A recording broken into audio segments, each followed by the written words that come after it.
chantons l'hymne de tes rachetés. Je sais que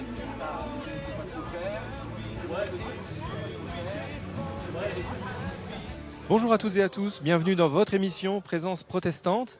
L'année dernière, si vous vous souvenez, nous sommes allés à la rencontre de protestants inattendus, les surfeurs chrétiens de Osgore. Eh bien, nous allons faire de ce culte de rentrée un rendez-vous à la découverte de chrétiens qui nous surprennent. Et je vous propose tout de suite de retrouver à l'église protestante évangélique Vie chrétienne de Saint-Dié-des-Vosges des motards chrétiens de l'association The Way. Frisou, alors, The Way, c'est né quand ? C'est né comment ? Racontez-nous ça un peu. Alors The Way est né en 2005 sur l'impulsion d'un frère, Patrick Villemé, qui était motard chrétien et qui avait le souhait de rassembler les motards ensemble pour faire des balades. Tout est parti de là. Aujourd'hui, Patrick est parti auprès de notre Dieu et on a repris le flambeau derrière. Et c'est une association complètement indépendante. Vous êtes même à l'international, c'est ça ? Oui, alors on travaille beaucoup avec la Biker Church, une église internationale, et on fait des rassemblements en France, à l'étranger, salons, rassemblements moto, un peu partout en Europe. Et les objectifs de l'association, alors c'est l'évangélisation, il y a d'autres choses peut-être ? Oui, alors bien sûr, la priorité numéro 1, c'est l'évangélisation. L'annonce de l'évangile à tous les motards et à tous les bikers européens. Mais à côté de ça, on a aussi des balades moto et le but de ces balades, c'est de rassembler les motards chrétiens parce que c'est pas toujours facile de rouler tout seul. Et quand on est une bande de motards chrétiens avec les mêmes valeurs, c'est beaucoup plus cool, beaucoup plus sympa. Ça crée la fraternité et puis ça montre aux gens qu'on peut être motard et chrétien. Et bien justement, on va en retrouver deux. Nathalie, Pedro, bonjour. Bonjour. Bonjour. Alors vous êtes membre de l'association tout simplement. Comment vous êtes arrivé dans cette association ? Qu'est-ce qui vous a plu ? C'est le fait de pouvoir faire de la moto et de partager sa foi en même temps. Voilà, c'est d'allier les deux, quoi.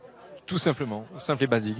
Et Nathalie, alors dites-moi, vous étiez chrétien avant d'être dans The Way ou c'est venu après ? Vous étiez motard d'abord ? Comment ça s'est passé ? J'étais motard d'abord.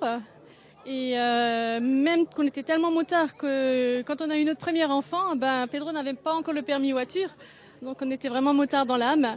Et en rencontrant Christ, on a eu l'occasion de partager un plaisir avec la foi. Et c'est vraiment très agréable de pouvoir partager ce qu'on aime avec des amis proches. Super, je vous propose tout de suite d'aller au culte, en fait, de retrouver les motards chrétiens de The Way au culte.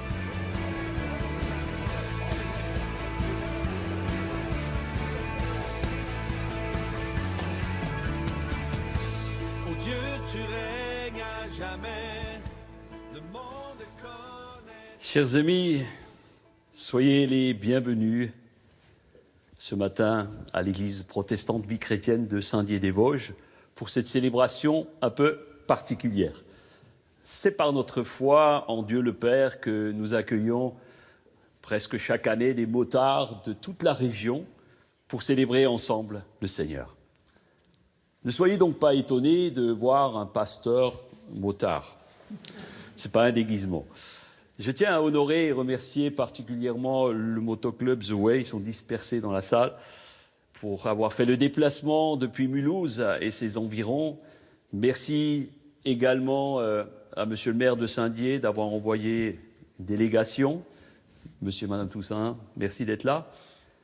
Je salue également toute l'équipe de louanges et l'équipe d'organisation de l'Assemblée protestante Vie chrétienne. Merci à vous tous, chers amis, d'être présents dans ce lieu, ainsi que vous qui nous suivez à la télévision. Je crois que nous allons passer un moment agréable ensemble autour de la parole de Dieu et en musique. Je vous invite à vous lever pour la prière.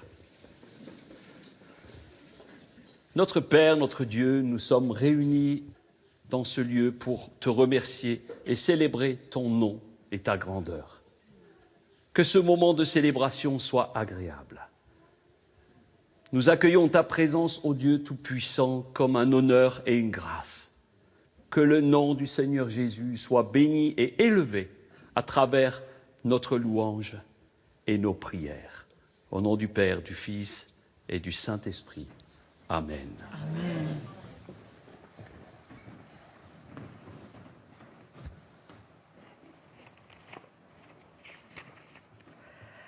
Lecture du psaume 150. Chantez la louange du Seigneur. Chantez la louange de Dieu dans son temple saint. Chantez sa louange dans le ciel, au royaume de sa puissance. Chantez sa louange pour ses exploits. Chantez sa louange pour toute sa grandeur. Chantez sa louange au son de la trompette. Chantez sa louange avec la harpe et la cithare. Chantez sa louange en dansant au rythme du tambourin. Chantez sa louange avec la guitare et la flûte. Chantez sa louange avec les cymbales bruyantes. Chantez sa louange avec les cymbales de fanfare. Que tout être vivant chante la louange du Seigneur. Alors, chantons la louange du Seigneur.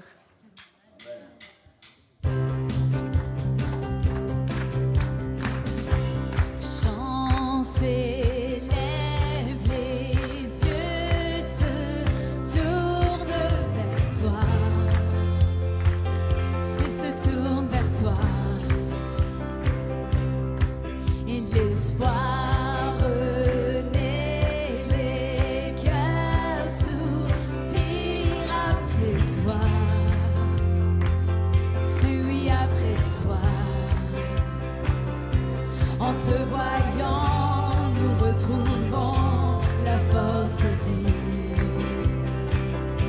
Et quand nous sommes en ta présence, nos craintes fuient, elles s'enfuient. Hosanna, Hosanna, et tu es le roi, le sauveur, à toi la gloire et l'honneur. Hosanna, Hosanna, et nous t'accueillons parmi nous, sois le bienvenu, ô Jésus.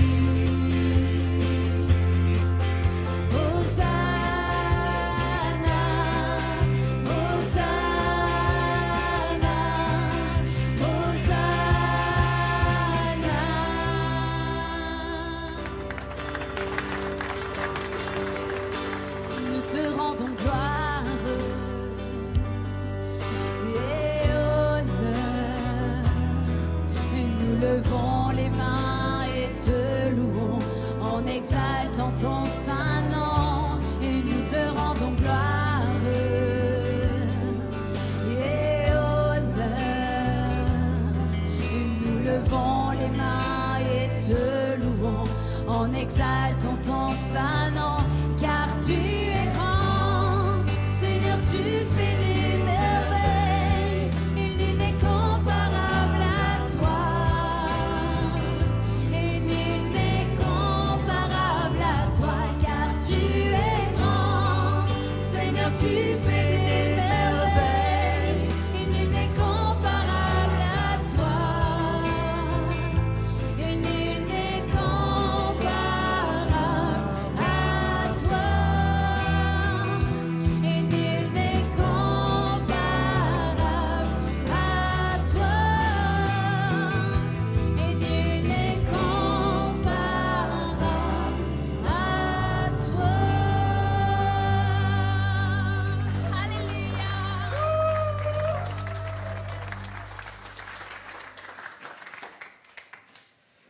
Lecture du psaume 145, un chant de louange de David. Mon Dieu, mon roi, je veux chanter ta grandeur. Je veux te remercier toujours et pour toujours. Tous les jours, je veux te dire merci et chanter ta louange, toujours et pour toujours. Le Seigneur est grand, il mérite des louanges. Personne ne peut mesurer sa grandeur. Chaque génération vantera tes actions. À la suivante, elle racontera tes exploits. Je redirai combien ta gloire est magnifique. Je répéterai tes actions étonnantes.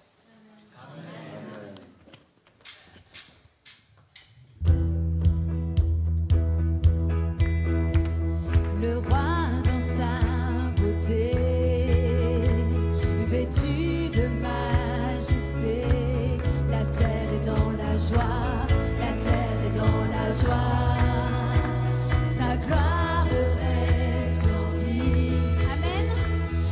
l'obscurité s'enfuit au son de sa voix, au son de sa voix. Combien Dieu est grand, chantons-le combien Dieu est grand, et tous diront combien, mais combien Dieu est grand. Et son nom est tout puissant, et digne de louange. Et je chanterai combien Dieu est grand. Et son nom est tout puissant, il est digne de louange.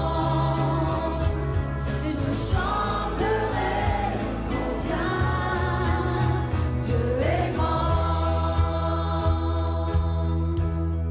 Et tous diront combien, et combien, alléluia, Dieu est grand. Alléluia, alléluia, Jésus.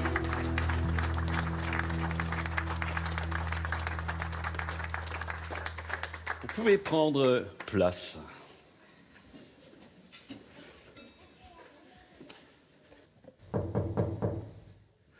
Vous est-il arrivé de vous trouver devant une porte fermée?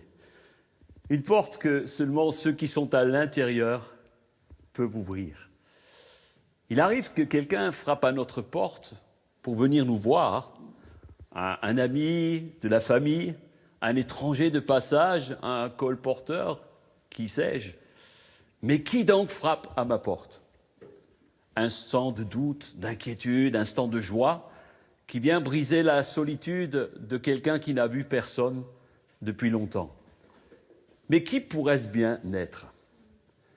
Le désir de Dieu est de nous rencontrer personnellement, comme un père souhaite avoir une relation avec ses enfants.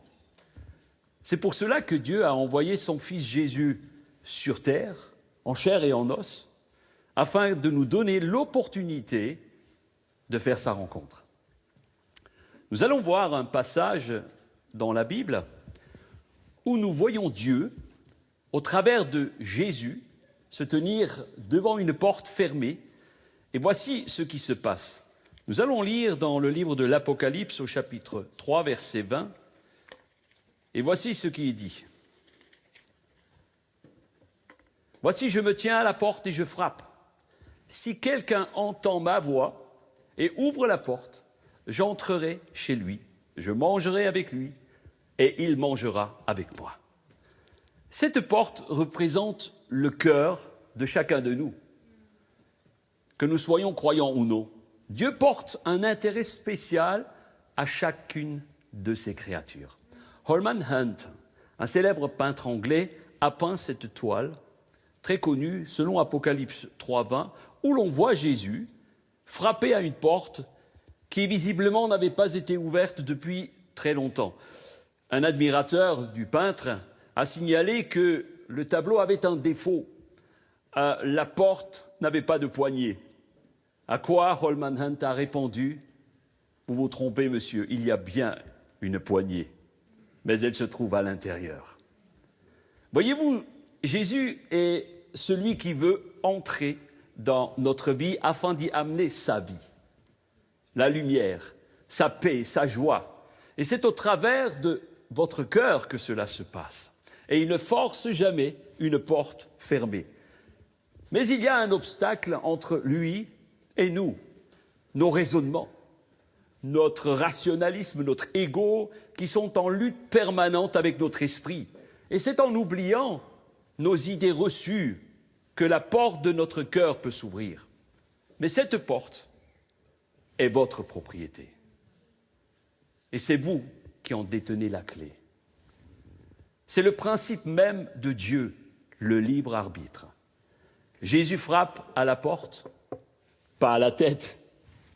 La Bible dit que ce n'est pas par notre intelligence que nous le trouverons, mais par notre esprit.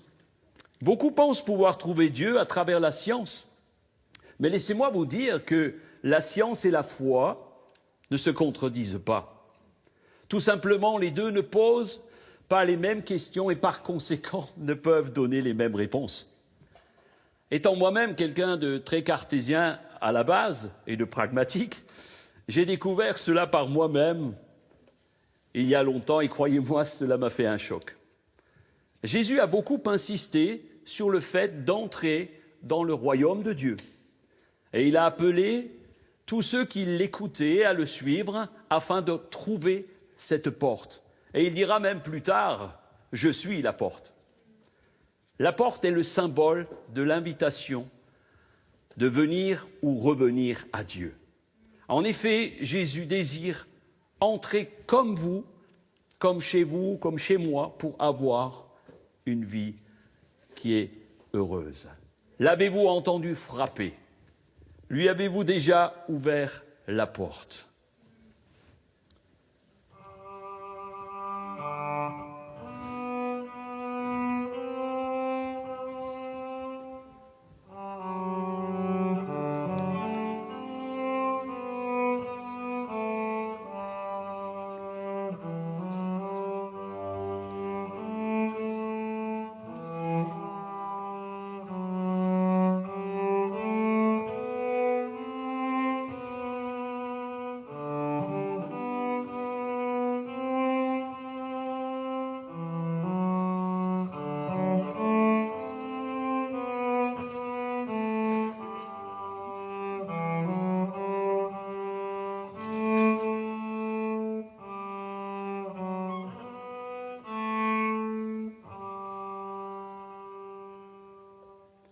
Revenons à notre porte fermée de l'intérieur, où seuls ceux qui l'habitent en ont la clé. La première condition pour que celui qui frappe puisse entrer est qu'il faut l'entendre frapper. Bien souvent, dans nos foyers, il y a tellement de bruit, de musique, de jeux vidéo, de télévision, quand ce ne sont pas des cris et des pleurs. Il y a tellement de bruit que nous ne sommes même plus capables d'entendre quelqu'un qui frappe à notre porte. Il nous faut faire silence en nous-mêmes, mais aussi silence autour de nous, pour entendre sa voix. La deuxième condition, après l'avoir entendu frapper, c'est qu'il nous faut passer à l'action. Il nous faut aller ouvrir. Et c'est parfois une démarche de confiance, parce que tu ne sais pas qui est derrière la porte. Un étranger, un vendeur, un voleur, un mendiant. Tellement de questions peuvent venir freiner notre élan, nos peurs, nos doutes, peut-être la paresse même. Et il nous faut parfois du courage et aller ouvrir cette porte. Que se passe-t-il quand tu ouvres la porte? Eh bien, celui qui a frappé entre alors et partage le repas avec toi. Celui qui ouvre, c'est un moment de réjouissance pour chacun de nous. C'est un vrai défi d'entendre la voix de celui qui nous appelle pour entrer en communion avec nous. Il y avait un homme à Jéricho, collecteur d'impôts, pas très apprécié de la foule, parce qu'il n'était pas très honnête. Zachée était son nom. Un jour, il apprend que Jésus passe dans sa ville. Et il voulait le voir aussi, parce que quand Jésus passait quelque part, il arrivait toujours quelque chose d'extraordinaire. Des malades étaient guéris, des démoniaques étaient libérés, des vies étaient transformées. Et Zachée, lui aussi, voulait voir cela. Comme il était très petit, il a grimpé dans un arbre pour qu'il puisse le voir passer, mais peut-être aussi pour qu'il soit caché, qu'on ne le voit pas. Et voilà ce qui s'est passé. Nous lisons dans l'évangile de Luc au chapitre 19, verset 5. Voici ce qui arrive. Lorsque Jésus fut arrivé à cet endroit, il leva les yeux et il dit « Zachée, hâte-toi de descendre de ton arbre, car il faut que je demeure aujourd'hui chez toi, dans ta maison. » 3 choses m'interpellent. Premièrement, Jésus s'arrête pile devant l'arbre où était caché cet homme. La deuxième chose, il connaît même son nom, Zachée. Et la troisième chose, c'est qu'il veut demeurer dans sa maison. En clair, le Seigneur connaît tout de nous, où que l'on se cache, quel que soit notre nom. Il nous connaît individuellement, parce qu'il n'est pas un Dieu lointain, comme certains le qualifient, mais il est un Dieu proche, il se tient à notre porte et il frappe. Il désire demeurer en nous, il désire manger avec nous, parce qu'il nous aime. Parce qu'il nous aime. Peut-être êtes-vous tellement occupé par toutes sortes d'activités, de distractions, d'inquiétudes, que cela vous empêche d'entendre celui qui frappe à votre porte, à la porte de votre cœur ce matin. Jésus parle même de deux portes. Il dira dans l'évangile de saint Matthieu, au chapitre 7, versets 13 et 14, « Entrez par la porte étroite, spacieux est le chemin qui mène à la perdition. » Il y en a beaucoup qui entrent par là, mais étroite est la porte et resserré le chemin qui mène à la vie. Et il y en a peu qui le trouvent. Large est le chemin qui mène à la perdition. Étroite est la porte qui mène à la vie.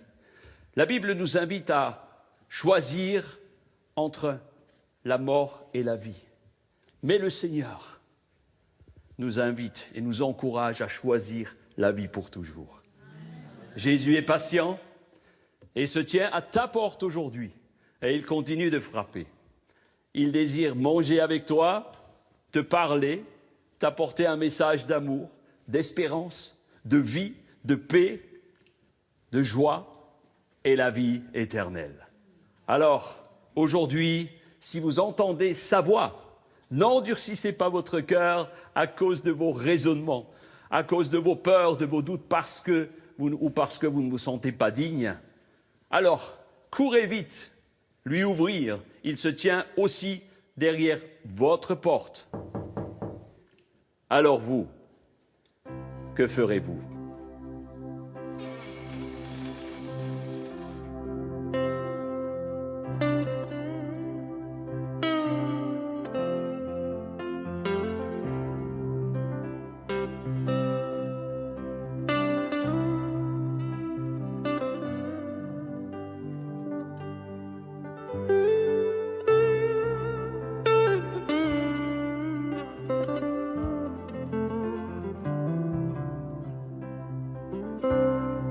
Celui qui frappe à la porte et qui veut partager le repas avec nous n'est pas venu les mains vides.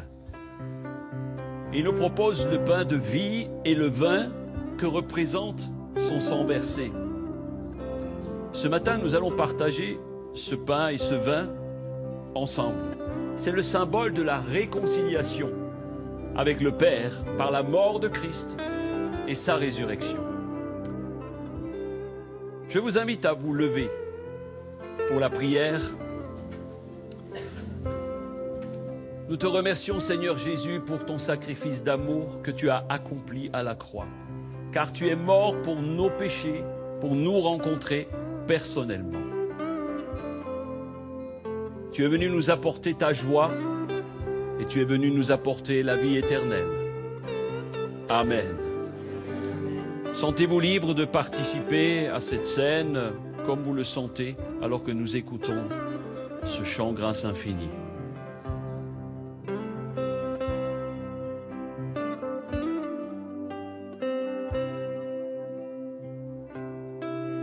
Grâce infinie de notre Dieu et qui un jour m'a sauvé. Et j'allais rendre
Eh bien, notre culte touche déjà à sa fin. C'est un grand privilège, un grand merci à vous tous qui avez fait le déplacement, ainsi qu'à vous, chers téléspectateurs. Si vous êtes dans la région de Saint-Dié, ou si vous passez par Saint-Dié-des-Vosges, nous serons très heureux de vous accueillir un dimanche matin au milieu de nous. Nous allons prier ensemble. Nous te bénissons, Seigneur notre Dieu, pour ton amour et ta présence dans nos vies. Je bénis chacun et chacune ici présent, ainsi que vous tous derrière les écrans. Père, je te demande d'accorder tout particulièrement la protection à tous nos amis motards. On les bénit. Tu les gardes de tout accident et tu bénis leur famille. Seigneur, merci de bénir également tous les techniciens et l'équipe d'organisation qui a si bien travaillé durant tout ce week-end et même au-delà. Tu gardes le départ et l'arrivée de chacun par le précieux nom de Jésus-Christ. Amen. Prenez soin de vous, prenez soin de votre âme et nous allons finir par un dernier chant. Vous êtes contents de prendre un dernier chant ensemble? C'est parti! Wouh! Dieu, tu règnes à jamais, le monde connaîtra ton nom, et tu s'unit, nous chantons, et libre de tes rachetés. Je sais que mon Rédempteur vit, et sur lui j'ai fondé ma vie, mon Sauveur et mon Sauveur vit. Je peux déclarer chaque matin, Jésus, tu es le seul chemin, mon sauveur et mon sauveur vit. Je sais que mon Rédempteur vit, et sur lui j'ai fondé ma vie, mon sauveur et mon sauveur vit. Déclarons ensemble, et je peux déclarer chaque matin.